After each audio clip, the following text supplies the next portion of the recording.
សូមនមស្ការក្រាបថ្វាយបង្គំចំពោះវិជំបីនៃបត្រៃរតដែលជារតនៈដ៏ដងឧត្តមសាពុពុះលើសលោក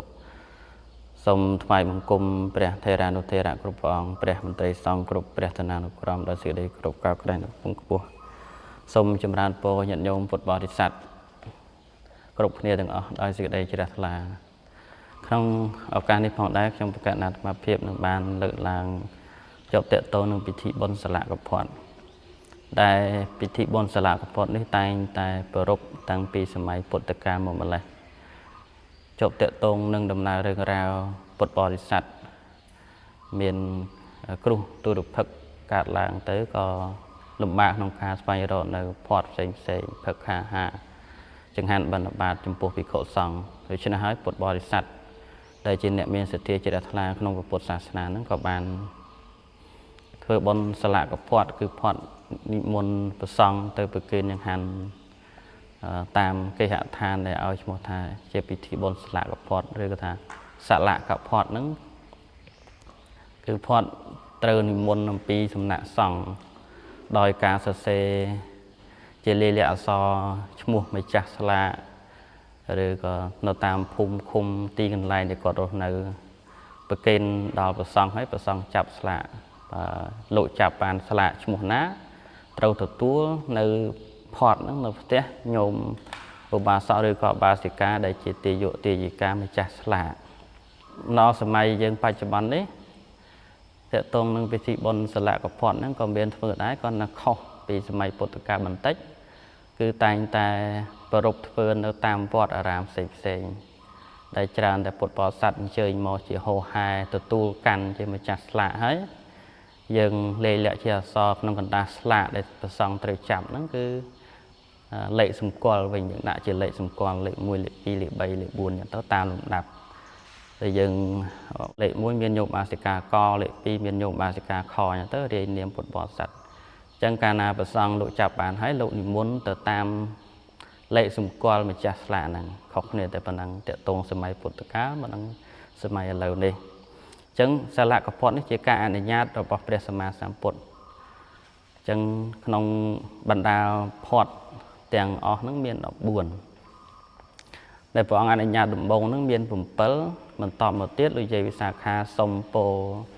ពីព្រះសម្មាសម្ពុទ្ធទៀត7ទៀតទៅជា14ហើយនឹងមានផាត់ផ្សេងទៀតប៉ុន្តែនៅក្នុងពេលនេះខ្ញុំប្រកាសអាត្មាភាពលើកឡើងតែផាត់ទាំង14ទេការដែលព្រះសម្មាសម្ពុទ្ធព្រះអង្គអនុញ្ញាតជាដំបូងនោះមាន7មានសង្ឃផាត់ឧទ្ទេសផាត់និមន្តនផាត់សាលកផាត់បខិកផាត់ឧបោសិតិកផាត់និងបដិបតិកផាត់អានឹងផាត់7ដែលព្រះសម្មាសម្ពុទ្ធព្រះអង្គទ្រង់អនុញ្ញាតអញ្ចឹងសង្ឃផាត់ដែលគេប្រគេនចំពោះសង្ឃទាំងមូល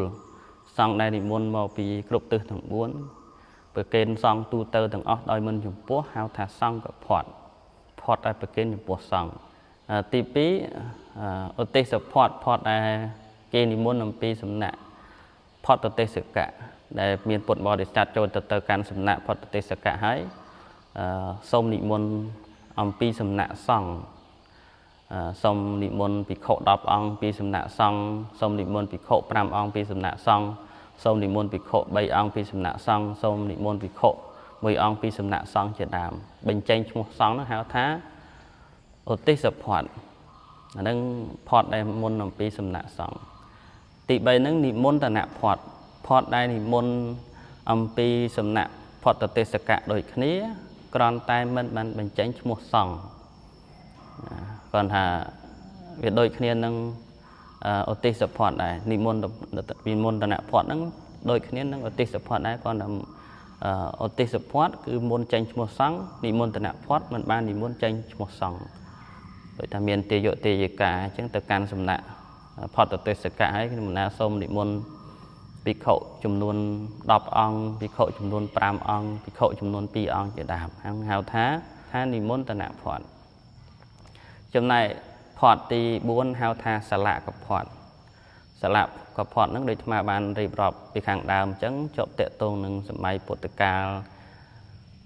ទាយកទាយិកានិមន្តអំពីសំណាក់ផាត់ឧទ្ទេសកៈអញ្ចឹងផាត់ឧទ្ទេសកៈត្រូវរៀបចំចាប់ចែងសរសេរជាស្លាក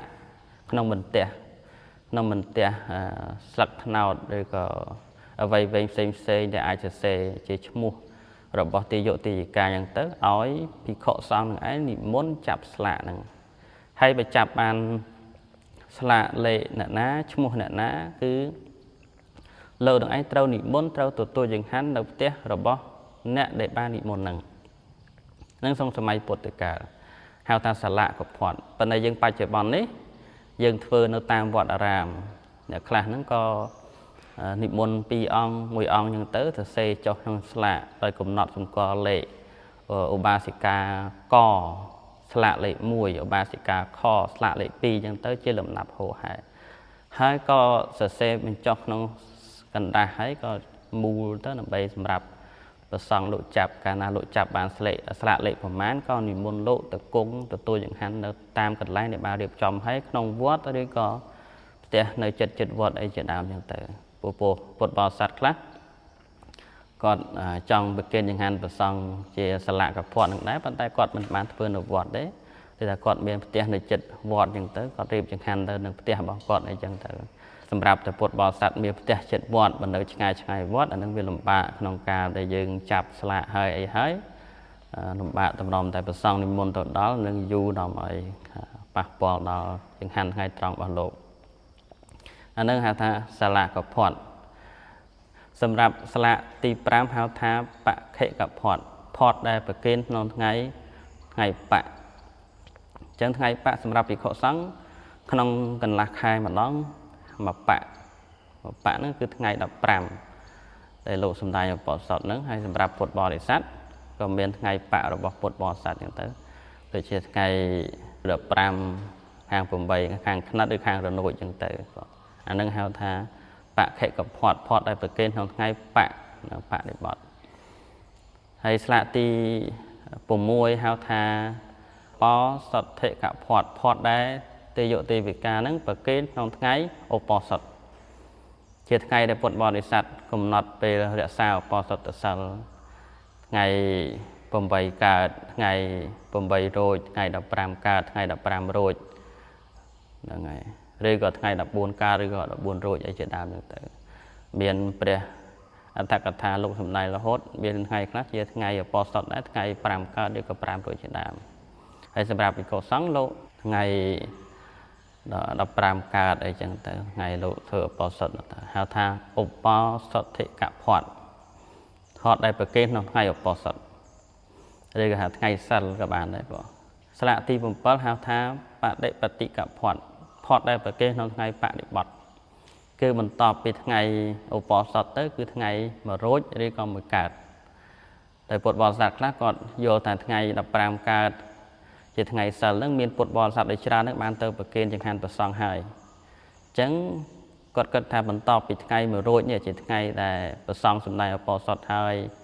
លោកមានសិលស្អាតបរិសុទ្ធហ្នឹងក៏នឹកឃើញថាចង់ប្រគេនក្នុងថ្ងៃ1កើតឬក៏1រោចបន្ទាប់ពីថ្ងៃសិលហ្នឹងហើយដែលញ៉ាំងទានរបស់គាត់ឲ្យមានផលច្រើនគាត់ក៏នឹកឃើញចង់ប្រគេនក្នុងថ្ងៃ1រោចអញ្ចឹងបដិបត្តិកផាត់ហ្នឹងផាត់ដែលប្រគេនក្នុងថ្ងៃ1រោចក៏1កើតបន្ទាប់ពីថ្ងៃឧបសថបន្ទាប់ពីព្រះសម្មាសម្ពុទ្ធព្រះអង្គសម្ដែងផាត់7ខាងដើមហើយក៏មានផាត់7ទៀតសរុបទាំងអស់14គឺមានអាកន្តកៈផាត់ហ្នឹងសម្រាប់ភិក្ខុដែលទៅតែមកដល់ថ្មីដោយពុទ្ធបរិស័ទក៏នឹកឃើញអនុគ្រោះដល់ភិក្ខុដែលទៅមកដល់ថ្មីដោយថាលោកមិនស្គាល់ទីតាំងក្នុងការចេញគោចរបិណ្ឌបាតផងលោកនៅហត់ក្នុងការធ្វើដំណើរផងក៏ពុទ្ធបរិស័ទមានសេចក្តីជ្រះថ្លានិមន្តភិក្ខុដែលទៅនឹងមកដល់វត្តនឹងថ្មីទៅទទួលចង្ហាន់របស់គាត់នឹងហៅថាអាកន្តកៈផាត់ដែលភិក្ខុទៅតែមកដល់ថ្មីទី9ហៅថាកមិកផាត់ដែលភិក្ខុត្រៀមតែនឹងចេញទៅកាន់ទីដទៃមានន័យថាលោកគង់នៅវត្តនឹងវត្តធម្មរាជវត្តនឹងលោកត្រូវធ្វើដំណើរទៅកាន់វត្តផ្សេងដទៃទៀតឬខេត្តផ្សេងដទៃទៀតអញ្ចឹង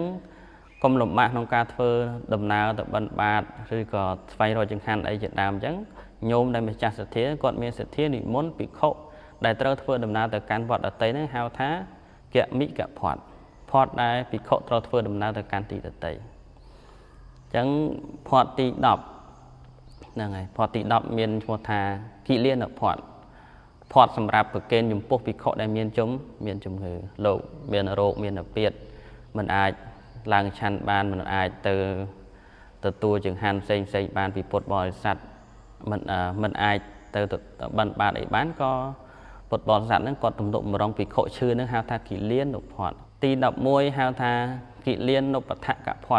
phọt đại tê dựa tê dựa ca kênh dùng bốc bị khọ bầm ráo bị khọ miền chừng người nên sầm tao đào bị khổ đây mình chư tết bên đấy chỉ nẹt mơ chùm ngư nẹt chư bỏ bị khổ bầm rau nẹt miên chùm ngư nâng hao tha kỵ liên độc bát thạ cả phọt sầm rạp phọt thì đọc pì hao tha thụ vẹn phọt bột bò thì sẵn nâng bậc kênh trên nịch chỉ cả nâng hao tha nịch chụp phọt nó có bàn đấy thụ vẹn phọt nâng cộ để phọt nâng chia phọt để tiêu dụ tiêu chỉ ca sang song cộtสำหรับขนมวัดนั้นกอดเมียนกอดมุ้ยในกอดสร้างซองไปเกณฑ์ซองขนมตีนนั่งไงจังปีเขาองนาได้กุ้งขนมกอดระบกอดนั้นกอดตายแต่ตุ่มลุกมันร้องได้จังหันบันดาบาดอันนั้นหาวท้าโกได้พอดตีดับบุญได้จีพอดจังกรอยนั้นหาวท้าเวียระกะพอดนั่งไงพอดได้ไปเกณฑ์ตามวิระยังใจคะแนนตรงจังหันตัวซองโดยยังสอบไงยังปวดบ่อสัตว์ดะเวนคดีไงมาโรยยังขยมไงปีโรยเนี่ยโน้ยังต้องบรรทอเนี่ยเราโหดดอกไงดับปรามโรยด้วยกับจับปีเหมือนกาปีกาเราโหดดอกไงดับปรามกาเจดามขนมวิคาย30ไงเจดามอย่างต่างอันนั้นหาทางเวียระกะพอดพลักโดเวงเนี่ยตำดุมร้องจุ่ม